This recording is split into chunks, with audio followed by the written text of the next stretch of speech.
As you can see from the schema, the preparation phase is the foundation layer on which all other migration steps are developed.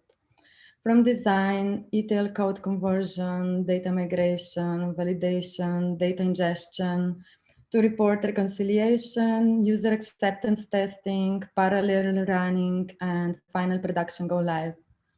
And if the foundations are not strong, then the whole pyramid may sway.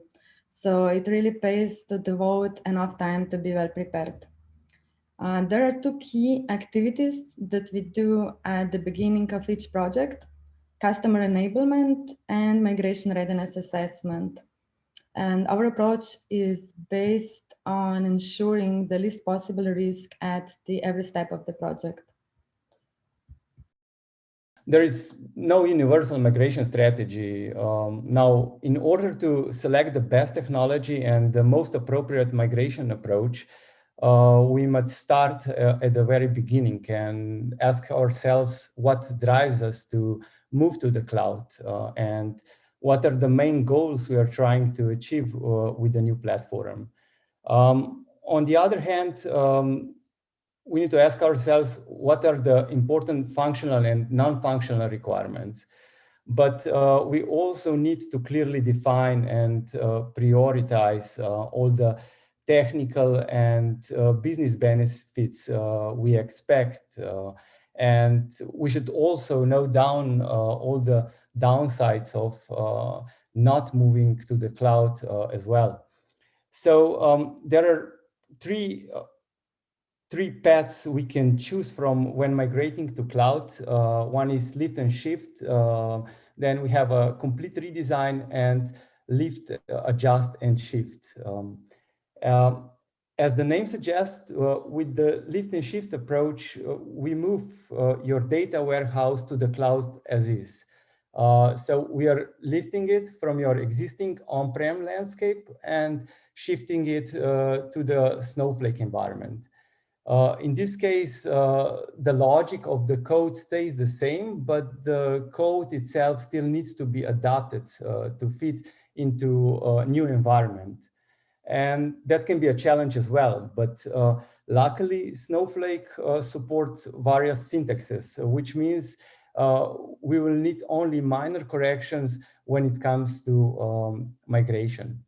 This kind of strategy makes sense if your existing on-prem infrastructure and maintenance costs are very high and you would like to reduce them immediately. Or if you're running out of resources and you don't want to invest in a new costly hardware. Then on the other hand, complete redesign means that we have to redesign your existing processes or even build a new one. But this means they will also better suit the new cloud environment. Re-engineering is hard to avoid if your main goal is to eliminate the limitations and bottlenecks of the existing solution, or you would like to fully embrace cloud native capabilities, scalability, and elasticity that is available to you in that kind of environment.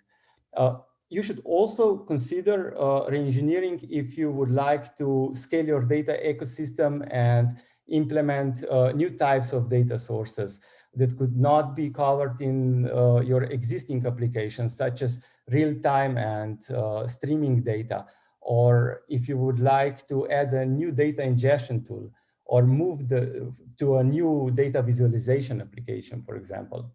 Now, when comparing both approaches, it might look at first that if the lift and shift option is less expensive, but in a long run, it may not prove to be the most cost-effective one. Re-engineering can reduce TCO because of the better cloud environment utilization, and it can also bring higher business outcomes. Because the re-architecture solution will be easily adjusted to meet new requirements because of its access to these innovative features of new platforms that are available in Snowflake.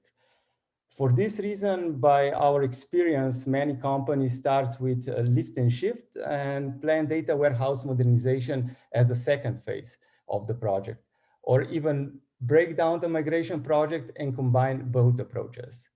But there's also an adjusted approach, which with a simple, how to say, improve step between lift and shift to leverage maybe just some of the advantages that cloud environment brings, or we just need to adjust some of the code that we would like to migrate to new environment. And we call this one lift, adjust, and shift. Hello, everyone. So we will look now a little bit at the implementation phase and what we have learned through all these years and all those implementation projects. So we decided at the end to divide, let's say, this area in 3 main phases. So we call it design. And this is the one that usually people like to do fast as possible, because as Katja mentioned also, usually all projects, IT projects, are always in some hurry. So you are either running on some specific deadline that you have to catch. Also on the migration, this is a quite usual approach, as also Lucas said. So let's say the licenses of existing system is running out, so you have a very tight deadline. So it's not a moving deadline. And but I just cannot, let's say, emphasize enough that this design phase can save then at the end the implementation and the testing phase at the end. So it's really crucial that we spend here a lot of time. And we learned this the hard way, because we were rushed and then we decided, okay, let's go. Everything is, let's say, known, so we can start the implementation, but then you go back and then these are the problems. So the idea of the design is to really have a detailed target architecture. I will talk a little bit more about this step. Of course, set up Snowflake platform, which is quite straightforward, I would say. But the outcome is a detailed project plan. That means that it can have, I don't know, a couple of thousands of lines, tasks, open issues, all detailed, explained, calculated, because at the end, all the migration projects are not something that you do in a month time, and usually it involves quite a lot of people in the process.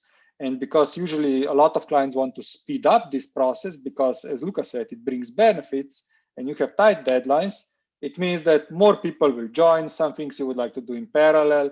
And that's why the project plan, a detailed project plan, is the basis for everything. So if someone says that after the 1 week, they can give you a detailed project plan, that's, like, in my experience, completely impossible. You know, we can give you a rough estimation of potential costs, like a maximum cost, what would be in a couple of days when we go through. But to have really a detailed plan and how many people will work, what will they do, then we need this detailed project plan. And if we have this, let's say, done efficiently, then the development phase is a standard development phase.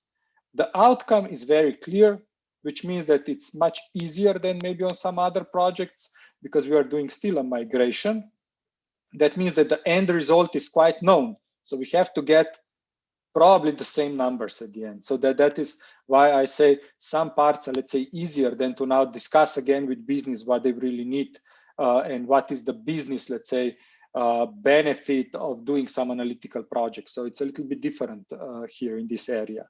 Of course, it has specifics, like I will talk about initial load and reconciliation, that are main parts.